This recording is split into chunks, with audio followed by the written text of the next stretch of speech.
हमने देखा था कि गोकू और निन की शादी हो जाती है और कुछ ही साल बाद गोकू का एक बेटा होता है। पर किसी भी डीमन को ये बात पसंद नहीं थी कि एक मॉर्टल का बेटा डीमन किंग बनेगा, तो वो प्लान बनाते हैं उसे जान से मारने का। पर ये बात ये भी जानते थे कि ये काम इतना आसान नहीं होने वाला। अब गोकू अपना सारा गुस्सा, सारा रिवेंज, सब कुछ पीछे छोड़ चुका था, क्योंकि अब उसके पास एक परिवार था। ऐसे ही कई साल बीत जाते हैं और गोकू ट्रेनिंग करना भी छोड़ देता है। धीरे धीरे उसे रियलाइज होता है कि उसका बेटा उसे सरपास कर रहा है, तो वो उसके साथ एक फ्रेंडली फाइट करता है। और ऐसा गोकू ने भी नहीं सोचा था, एक 10 साल का बच्चा गोकू को हरा देता है। तब गोकू को रियलाइज होता है कि उसका प्लान था डीमन किंग को मारना और अपना रिवेंज पूरा करना, पर उसके बेटे तक ने उसे सरपास कर दिया। तो गोकू को लगता है कि अब ये इतना बड़ा हो चुका है कि ये अपना ख्याल खुद रख सके, और वो ट्रेनिंग करने चली जाता है। और वो उससे वादा करता है जब वो अगली बार लड़ेंगे तो वो ज्यादा स्ट्रांग होगा, और वो उसे भी सलाह देता है ट्रेनिंग करने की। दूसरी तरफ सभी डीमन जाते हैं डीमन किंग के पास। वो उन्हें समझाने की कोशिश करते हैं कि वो एक मॉर्टल को नेक्स्ट डीमन किंग बनने नहीं दे सकते। डीमन किंग बोलते हैं कि अगर तुमने ऐसा सोचा भी तो मैं तुम्हें अपने हाथों से ही खत्म कर दूंगा।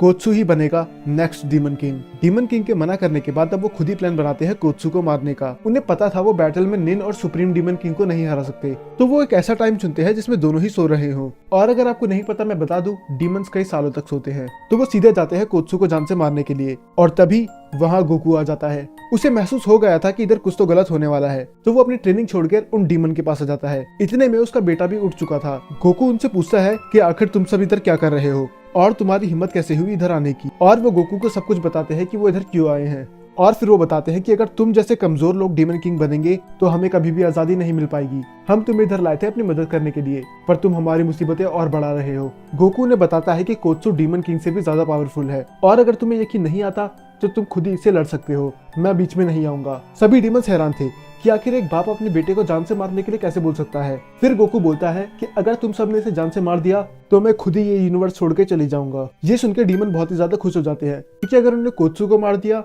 तो गोकू भी खुद ही चली जाएगा। पर ये जितना आसान लग रहा था उतना था नहीं, क्योंकि पलक झपकाते ही उसने चारों डीमंस पे अटैक कर दिया था। वो हैरान थे कि एक 10 साल का बच्चा इतना तेज कैसे हो सकता है। और कोत्सू बच्चा होने के बाद भी गोकू से बिल्कुल अलग था। गोकू हर बार अपने डीमंस पे थोड़ी दया दिखाता था, पर कोत्सू के अंदर कोई भी मर्सी नहीं थी। उसे लड़ता देख गोकू को भी लग रहा था कि यही है असली डीमन, क्योंकि जब लास्ट टाइम वो दोनों लड़े थे तब वो इतना खतरनाक नहीं था, और अब उसे देख के ऐसा लग रहा है जैसे उसके सर पे खून सवार है।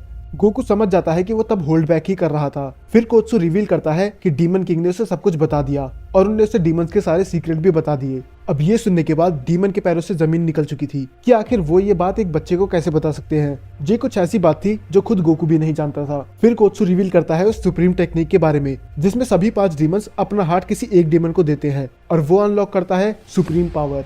पर ये पावर उसी को मिलती है जो फिजिकली और मेंटली पावरफुल हो। तो तुम तो ये करने की सोचना भी मत, और मुझे पता है कि तुम इस पावर का यूज करके डीमन किंग को मारना चाहते थे। गोकू को कुछ भी समझ में नहीं आ रहा था। उसे लग रहा था कि ये डीमन किंग ने उसे क्यों नहीं बताया। आखिर डीमन किंग चाहते क्या है, उनका असली प्लान है क्या। पर डीमंस की तरह उसके पास भी कोई क्लू नहीं था।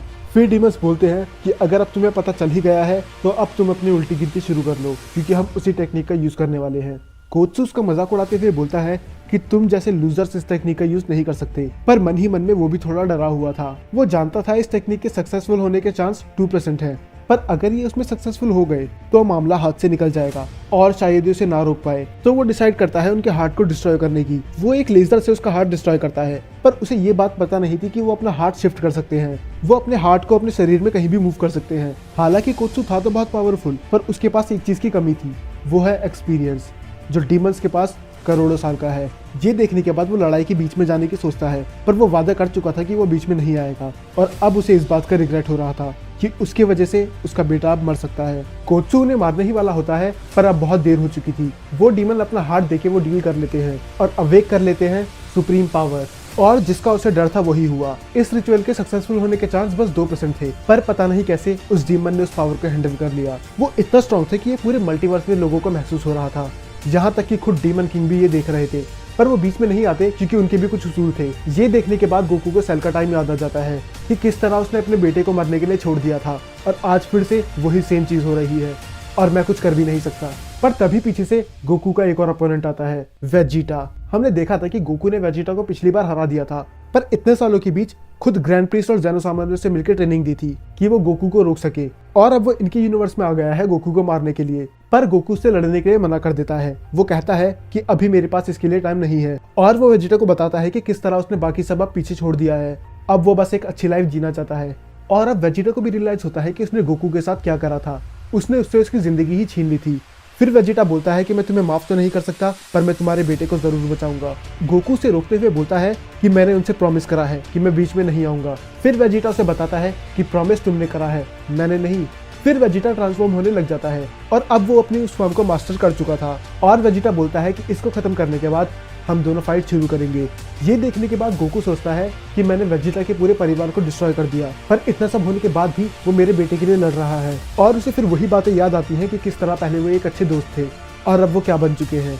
वेजिटा अपनी पूरी पावर का इस्तेमाल कर रहा था। हालांकि वो डीमन को इतना ज्यादा कुछ कर तो नहीं पा रहा था, पर वो इस बात से हैरान था कि आखिर इन सेंस पे इतनी पावर आती कहां से है। फिर भी वेजिटा के अटैक इतने पावरफुल नहीं थे कि वो उस डीमन को रोक सके। और बाद में वेजिटा को वो दूर गिरा के अपने की अटैक से कोत्सू का हाथ तोड़ देता है और यही अटैक वो 2-3 बार करता है, जिससे उसका दूसरा हाथ भी टूट जाता है। एक डीमन होने के बाद भी कोत्सू अपने आप को रिजनरेट नहीं कर पा रहा था। फिर डीमन उसे बताता है कि ये बहुत ही ज्यादा पावरफुल अटैक है, तो इससे रिजनरेट होने में तुम्हें बहुत ही ज्यादा टाइम लगेगा। ये सारी फाइट डीमन किंग बहुत दूर से देख रहे थे, पर इतना सब होने के बाद भी वो उनकी फाइट के बीच में नहीं आ सकते थे। गोकू को अभी भी अपने बेटे पे यकीन था। वो उससे लड़ने के लिए बोलता है और डीमन उसे जान से मारने के लिए अपना आखिरी अटैक करता है। वो अटैक उसको लगने ही वाला होता है, पर फिर से बीच में वेजिटा आ जाता है। वेजिटा डीमन से बोलता है कि फाइट अभी तुम्हारी और मेरे बीच में है, उसे अकेला छोड़ दो। बाकी डीमंस बोलते हैं कि आखिर ये सुप्रीम डीमन बनने के बाद भी इन सेंस को क्यों नहीं हरा पा रहे, इसे इतना टाइम नहीं लगना चाहिए था। वेजिटा को जितने अटैक आते थे वो सभी अटैक का यूज कर लेता है, पर उस डीमन को कुछ हो ही नहीं रहा था। अब ये गोकू भी समझ चुका था कि कोत्सू उन्हें नहीं हरा सकता,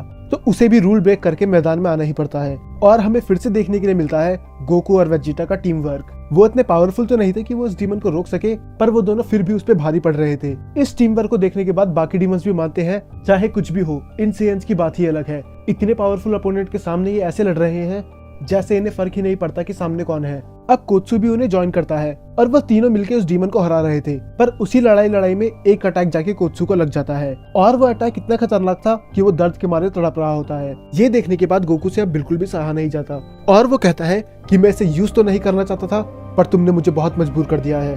अब आगे जो भी होगा उसके जिम्मेदार तुम ही होगे। अब गोकू ट्रांसफॉर्म होने लग जाता है। दरअसल निन के साथ ट्रेनिंग करते समय उसने एक डीमन फॉर्म अनलॉक करी थी, जिसे वो मास्टर नहीं कर पाया था। और जब उनकी शादी से पहले एक सेरेमनी हुई थी जिसमें गोकू को हाफ डीमन बनाया गया था, उसके बाद से उसकी डीमन फॉर्म 1000 गुना बढ़ गई थी। हालांकि गोकू ने उसे कभी यूज नहीं करा और वो एक डीमन फॉर्म है, तो गोकू उसे अच्छे से कंट्रोल भी नहीं कर सकता। इस फॉर्म में गोकू अपना आपा खो देता है। कोत्सू और वेजिटा दोनों ही हैरान थे इस फॉर्म को देखकर। गोकू अपने एक बार में ही उस डीमन का हाथ उखाड़ देता है और वो उसे बहुत बुरी तरह मार रहा था। कोत्सू को अपनी आंखों में देख के यकीन नहीं होता, क्योंकि उसने आज तक गोकू को ऐसे नहीं देखा। उसकी नजरों में गोकू एक पीसफुल इंसान था, पर आज वो एक खूंखार मॉन्स्टर लग रहा है। और डीमन किंग देख के सोचते हैं कि कोत्सू अभी तैयार नहीं है, पर गोकू इतना पावरफुल हुआ कैसे? मल्टीवर्स का डीमन किंग वो बनता है जो सबसे पावरफुल होता है, और इसके लिए डीमन किंग ने कोत्सू को चुना था। पर गोकू को देख के अब डीमन किंग समझ चुके थे कि उसने उसे भी सरपास कर दिया है, और आखिर इसने अभी तक इतनी पावर छुपा क्यों रखी थी। वेजिटा और बाकी सभी समझ जाते हैं कि गोकू इस फॉर्म को कंट्रोल नहीं कर पा रहा, और अगर वो अभी नहीं रुका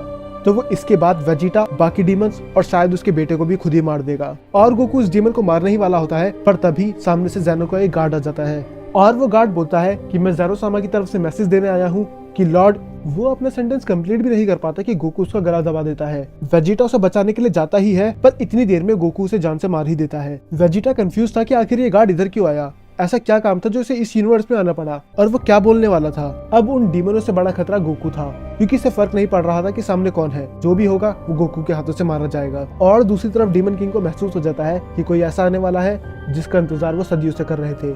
और आखिर वो गार्ड बताने आया क्या था, और डीमन किंग को किसका पावर लेवल महसूस हुआ था, और क्या अब वो गोकू को रोक पाएंगे? ये सब आपको देखने के लिए मिलेगा अगले एपिसोड में। कई लोग पूछ रहे थे कि एपिसोड आने में इतना डिले क्यों होता है, और अगर होता भी है तो मैं एक एपिसोड 30 मिनट का क्यों नहीं बनाता। दरअसल 5 मिनट की वीडियो एडिट करने में ही कई घंटे लग जाते हैं, पर अब मैं पूरी कोशिश करूंगा कि एपिसोड जल्दी आए, और नेक्स्ट एपिसोड आपको इसी संडे देखने के लिए मिल जाएगा। जब तक आप बाकी के एपिसोड देख सकते हैं। प्लेलिस्ट का लिंक डिस्क्रिप्शन में है।